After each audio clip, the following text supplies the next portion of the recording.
one are you? Families from all over the country are picking up their things, leaving everything they know behind and coming here to Colorado. I am a single mother with 2 children. My entire family is in the South Carolina, North Carolina area. Marissa came seeking access to Charlotte's Web for her son Ezra. Initially, he would have 300 to 500 seizures a day.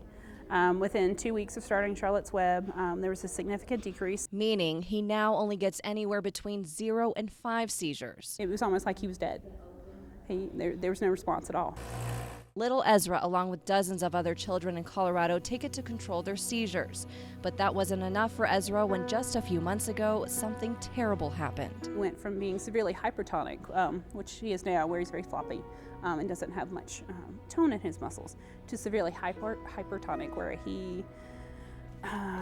he was bent backwards so severely, he had muscle contractions and muscle spasms so bad that he was bent backwards and he could almost touch his head to his rear end. With her son fighting for his life, she needed to find something that could help.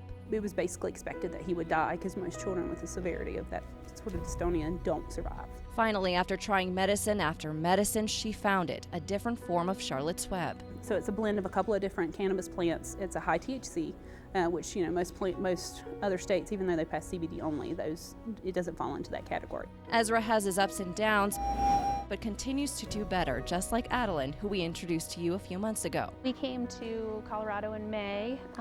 Addie was born with a brain malformation called the schizencephaly cleft, and it causes her to have uncontrolled epilepsy. Adeline still has seizures.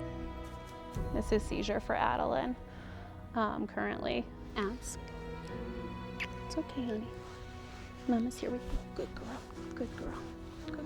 But the difference in how Adeline was back home in Maine is like night and day. She was so overly medicated on the standard pharmaceuticals prescribed to her by the trained neurologist that she had zero quality of life. These families are part of the Realm of Caring Foundation, a nonprofit organization set up to help families of patients who can't afford the treatment. It's also looking at the research behind it, at least trying to. The federal government holds a patent on cannabinoids as neuroprotectants and antioxidants. This is odd to me since they say it's a Schedule I substance, which means it has no medicinal value whatsoever. I don't understand that.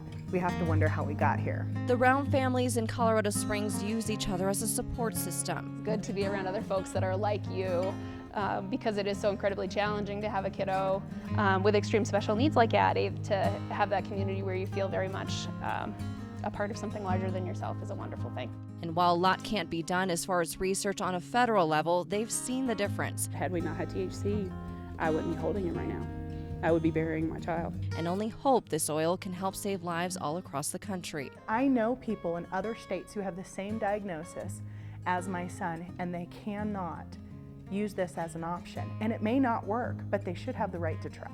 Heather says Realm as an organization has helped shift the legislation in 12 states already, but she says they have a long way to go. A lot of what's changed the perception and made the polls switch is just regular old families like you've interviewed, who are just trying to help their kids. And that just makes sense to people now. I think this is more of a common sense thing, and I think that people are beginning to get that.